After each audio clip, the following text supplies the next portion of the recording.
Hey everybody, this is episode number 47 and I am your host once again, Daniel Pilarta. And for the continuation of our study on the doctrine of sin, narito na po tayo, no? From our past lesson, yung dinidefine na natin, no? Yung mga categories, no? Yung laws of original righteousness as one, no? Of the classification of the state of sin. Okay, Maastricht continues. So from past lesson, na aral natin yung the state of sin, moreover includes chiefly these four things in regard to the absence of original righteousness. Na-define na natin what is original righteousness. And first, na-define na natin, no? Nabasa natin, no? Yung Romans chapter 3 verses 9 to 18. That first, because of the absence or loss of original righteousness, nagkaroon tayo ng original sin, no? Ano yung mga naging bunga nito because of original sins, no? Na i-summarize doon, no? Na ipakita doon sa pagbabasa natin sa Romans chapter 3 verses 9 to 18. Second, napasadahan na rin natin yung we were bereft of original righteousness, we are naked before the sight of God, Genesis 3:10, Revelations 3:17. Stripped in the intellect of wisdom, you know, by which we would perceive spiritual things spiritually, no? Yung 1 Corinthians chapter 2 verse 14. Thirdly, ito nga yung ating pagpapatuloy, we are stripped in the will of a holy propensity toward what is holy. So much that every imagination of our heart is evil from our very youth. So because of the imputed sin or imputed original sin, no, nagkaroon na ng kasalanan because of the sin of disobedience by Adam and Eve, ay transfer sa posterity, mga saling lahi, taglay na, no, yung sin na yon, no, yung original sin na yon at lumaganap na yung kasalanan. Nagkaroon na ng actual sinning, no, inaral na natin yan several weeks ago. So we are stripped of the will of a holy propensity toward what is holy dahil sa kasalanan, loss of original righteousness because of original sin, because of sin, actual sinning, ay yung paggawa ng kabanalan, yung paggawa ng mabuti, morality na wala, no? Yung propensity towards holiness, mga tao because of sin, hindi na makapamuhay ng may kabanalan, no? Maging sa harap ng Diyos, they are naked before the sight of God, sinning, no? Before the eyes of God, no? So much so that every imagination of our heart is evil from very youth. Yun ang matindi rito, ano, sa Genesis chapter 8 verse 21. Sa Jeremiah, discuss niya, no, si Prophet Jeremiah, sinabi na, no, talagang yung heart of man are full of evil.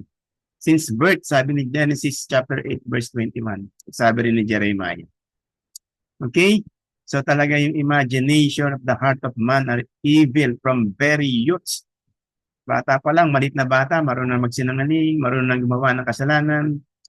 No, iba't ibang klase, lalo nung lumalaki, nagkakaisip, nagkakaedad. Walang pinipili, no, na edad, no. No, basta nagkaroon ng pag-iisip ang tao, talagang nandun na yung kasalanan, no, na ginagawa nila. Fourth, we are corrupted because of the loss of original righteousness. Corrupted na yung human faculties. Di ba? Sabi ni Charles Hodge before, last lesson natin, no? Na mayroong perfect coordination, no? Yung body and soul. May holiness. Walang lust, no? Walang carnality. Pero dito, corrupted na. No? Because of the loss of original righteousness, na corrupt na yung the whole human faculties. Yung mind, soul, body, every member of his body. No, yung physical body niya, maging yung kanyang affected na, pati yung kanyang kaluluwa. No? We are imbued with the worst corruption. No? Take note. Imbued na tayo with worst corruption in the intellect, with the darkness. Maging nga yung wisdom and intelligence, no? Intellect ng God. We were created, no? In the image and likeness of God. No, nagkaroon ng nagkaroon na ng talaga ng talagang lama, no?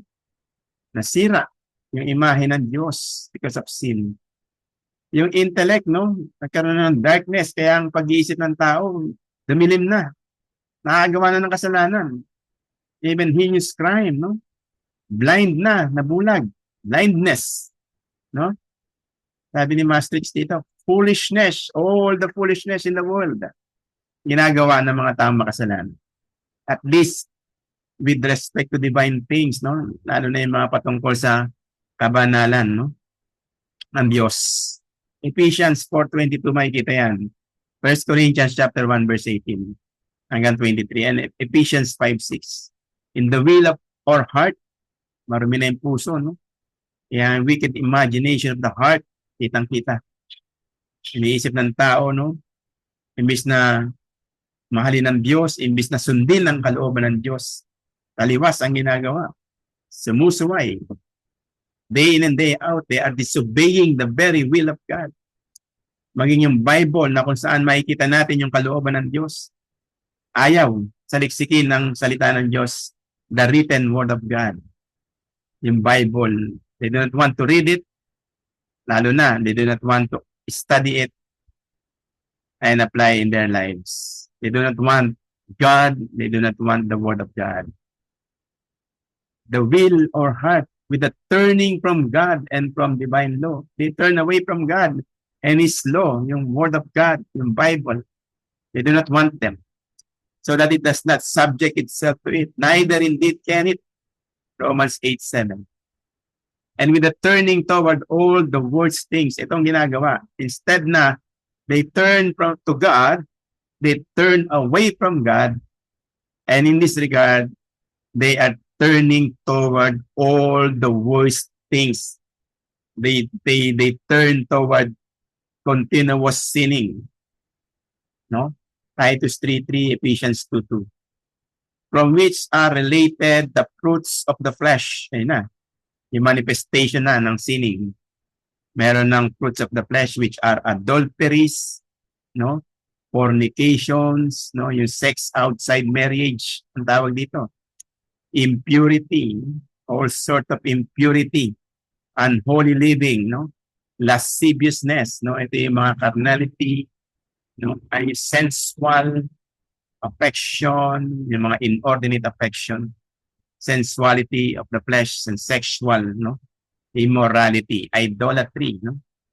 Yung pagsamba sa mga Diyos na hindi tunay, mga Diyos-Diyosa na sinasabi natin. All forms of worship of idols and other things, no, that do not pertain to the real and only God. Hypocrisy, no?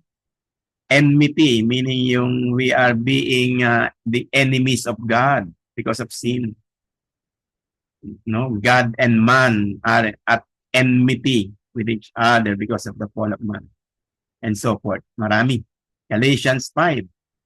No, ito yung kung babasahin natin Galatians chapter 5 verses 19 to 21. Inisa-isa dito, no, ni Apostle Paul, no, yung mga gawa ng laman, no, lust of the flesh. Matthew chapter 5 verses 19 to 20 also.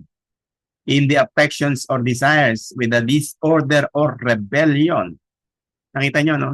Nakita natin, no, yung sin of rebellion, disobedience, no, nandun na. Because of the loss of original righteousness.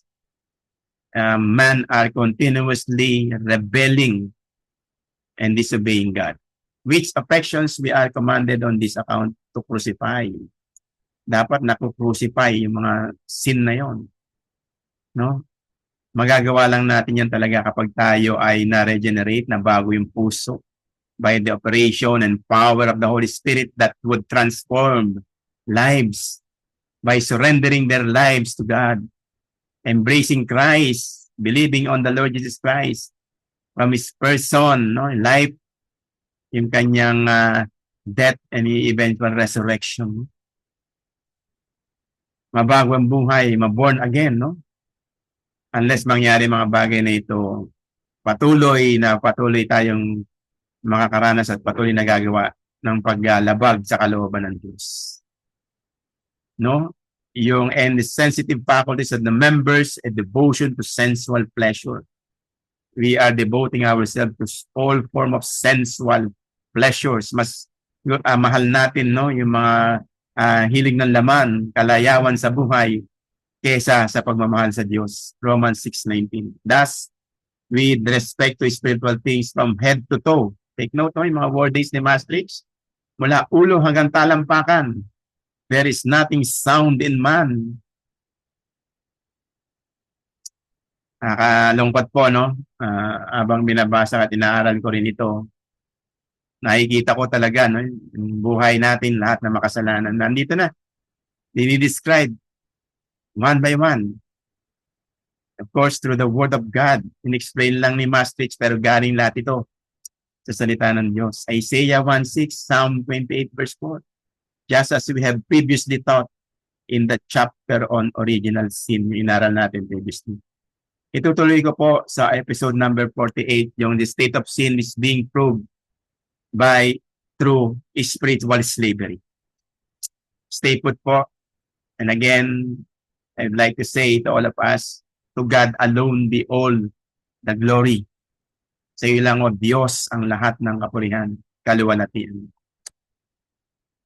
Until next time, see you soon, Lord willing, for the continuation of our study. Thank you so much, and God bless everybody.